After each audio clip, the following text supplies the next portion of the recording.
அடுத்தது மகாலட்சுமிக்கு ரொம்ப பிரியமான ஏலக்காய்.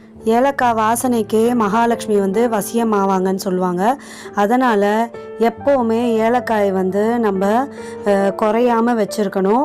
அந்த வாசனை நம்ம வீட்டில் இருந்துகிட்டே இருக்கும்போது மகாலட்சுமியோட கடாட்சம் நம்ம வீட்டில் இருந்துகிட்டே இருக்கும்.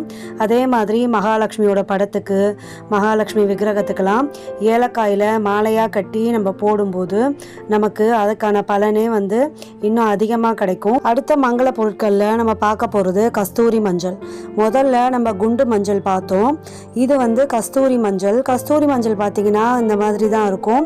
கொஞ்சம் மஞ்சள் வெளிர் மஞ்சளில் இருக்கும், அடர்த்தியான மஞ்சள் நிறத்தில் இருக்காது. இதோட வாசனையே ஒரு வித்தியாசமாகவும் இருக்கும்.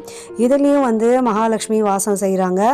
அதனால் குண்டு மஞ்சளும் நம்ம வீட்டில் இருக்கணும். அதே மாதிரி இந்த மாதிரி கஸ்தூரி மஞ்சள் கிழங்காவோ இல்லை பொடியாவோ வச்சுருக்கிறது ரொம்ப நல்லது.